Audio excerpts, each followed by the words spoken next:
ভাই ও দেখো ওখন খালি নিজের পুকুর থেকে মাছটা মারছি ভাই আর পেটের মাঝে বুক লাগে গেছে কোন খাসা মাছ খাই এই ভালো হইস না জিতা মাছ তোর দাতা মাছ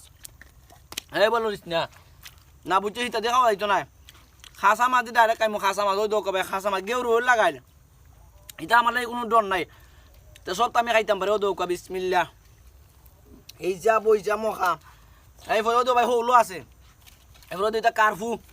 এটা হলো ভাই কারফু মাছ জাতি মাছ জিতা গেলে ওখান মাই আনছি রে ভাই ফেডের বুকে আর ভাল লাগে না তো খাসা মরিচও আছে খাসা মাছ ওই দুইটা অরিজিনাল খাসা মাছ ওই দেখুন বিসমিল্লাহির রহমানির রহিম একবারে গেউর সহ বিসমিল্লাহ আহ খাসা খুব মজা আক্কা আক্কা খাওয়া যায় আমি আক্কা যাই তোর একটা মাছ খালি বুঝে গেছে আঁকা বাবাই খান আমার ফোন আইছে একটা